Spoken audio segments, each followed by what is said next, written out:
Have you ever judged someone by the clothes they wore or the color of their skin, only to discover they were the very person who could change your life? One cold evening, a tired black single father walked into a luxury hotel carrying nothing but a small backpack and the weight of years of sacrifice. Within minutes, he was humiliated in front of everyone. The staff laughed, refused to give him a room, and ordered security to escort him out. But what they didn't know was about to change every life in that lobby forever. Sometimes the greatest lesson in kindness comes from the person who has every reason to be angry. Stay with me, because this true-to-heart story proves that respect costs nothing, but disrespect can cost everything. Before we begin, if you enjoy emotional stories that remind us why kindness still matters, please subscribe to Heartline Stories, like this video, and leave a comment telling us where you're watching from. Your support helps us share more inspiring stories with people around the world. Marcus Johnson was a hardworking black single dad raising his 10-year-old daughter, Lily. Ever since his wife passed away from a sudden illness, Marcus had promised himself that Lily would never feel alone. Every decision he made was for her future. He worked long hours, skipped vacations, and quietly sacrificed his own comfort so his daughter could chase her dreams. Years earlier, Marcus had inherited an old family-owned hotel from his grandfather. Instead of selling it, he invested every dollar he had into turning it into one of the finest luxury hotels in the city. He believed a hotel should never just be beautiful. It should make every guest feel welcome, respected, and safe. Those values became the heart of the business. Marcus rarely introduced himself as the owner. He preferred visiting quietly, talking to guests, listening to employees, and discovering problems firsthand. He believed the truth was easier to find when no one knew who he was.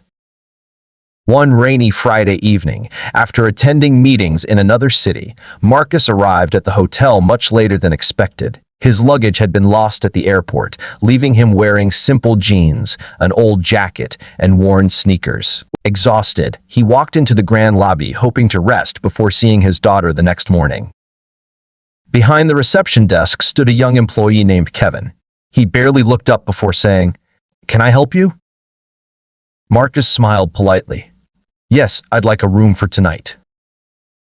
Kevin glanced at Marcus's clothes and frowned. "I'm sorry," he said coldly. "Our rooms are expensive. Maybe you'd be more comfortable somewhere else." Marcus remained calm. "I know your rates," he replied gently.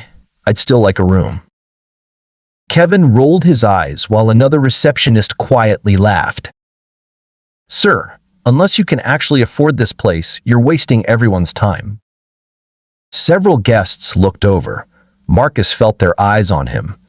It wasn't the first time someone had judged him because he was black or because he dressed simply. But instead of becoming angry, he simply reached into his pocket. "I have a reservation," Marcus said. Kevin didn't even check the computer. "I don't think so." Marcus took a slow breath. "Could you please look it up under Marcus Johnson?" Kevin typed lazily before shaking his head. Nothing. Marcus looked at the screen from a distance. He immediately noticed Kevin had misspelled his last name. "You entered it incorrectly," Marcus said kindly. Kevin's face turned red with irritation. "Are you telling me how to do my job?" Security was called. As two guards approached, the hotel manager, Sandra, walked into the lobby. Kevin quickly pointed toward Marcus. "This man refuses to leave." Sandra barely listened. "If security needs to remove him, then do it." Marcus looked at her calmly. "Before you make that decision," he said, "would you please call the regional director?"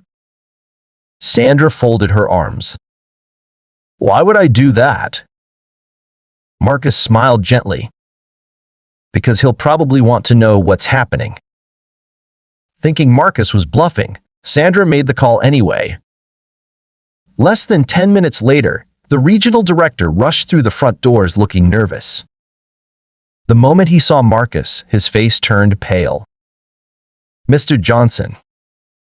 The entire lobby became silent. The director immediately extended his hand. "I'm so sorry, sir." Kevin looked confused. Sandra whispered, "You know him?" The director turned toward the staff. Know him. "This is Marcus Johnson, the owner of this hotel." The silence became overwhelming. Kevin's face lost all color. Sandra's hands began shaking. The guests who had watched the entire scene couldn't believe what they had witnessed. Marcus slowly looked around the lobby. "I didn't come here looking for special treatment," he said softly. "I came here expecting the same respect every guest deserves." No one spoke. Marcus continued. "My grandfather taught me something when he opened this hotel many years ago. He said every person who walks through these doors carries a story you'll never see. Some wear expensive suits, others wear old jackets, but every single one deserves kindness." Several employees lowered their heads. Marcus walked over to Kevin. "I don't blame you for making a mistake," he said. "I blame you for deciding someone's value before speaking to them with respect." Kevin's eyes filled with tears. "I'm sorry," he whispered. Marcus nodded. "I believe people can change, but leadership also means accountability." After reviewing security footage and listening to witness statements, Marcus made a difficult decision. Kevin and Sandra were dismissed from their positions because their behavior violated the hotel's core values of dignity and respect. Many employees feared Marcus would be angry for days. Instead, the next morning, he gathered the entire staff in the conference room. He surprised everyone. Rather than giving a speech about punishment, he talked about compassion. He shared stories of his own childhood, when his family struggled financially. He remembered entering stores where people followed him because they assumed he might steal something. He remembered being judged before anyone knew his name. "Those moments hurt," Marcus admitted, "but they also taught me the kind of man I wanted to become." He announced that every employee would receive new customer care training focused on empathy, respect, and inclusion. Months later, the hotel's reputation became stronger than ever. Guests often wrote reviews saying they had never felt more welcomed anywhere else. One afternoon, Marcus received a handwritten letter. It was from Kevin. He had found another job, completed customer service training, and volunteered every weekend at a homeless shelter. The letter ended with simple words. "Thank you for holding me accountable instead of humiliating me. Losing my job taught me the lesson my success never could." Marcus folded the letter and smiled. That evening, Lily asked him if he regretted firing the employees. Marcus looked at his daughter. "No," he answered gently, "but I prayed they would become better people because of it." Lily smiled. "I think they did." Marcus nodded.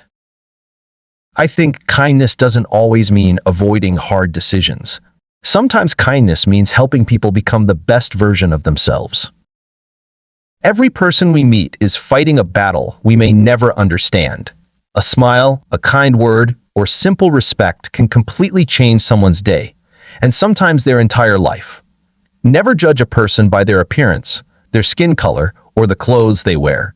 Character is worth far more than first impressions. If this story touched your heart, remember to spread kindness wherever you go, because the smallest act of respect may become the greatest gift someone receives. And if you enjoyed this story, don't forget to subscribe to Heartline Stories.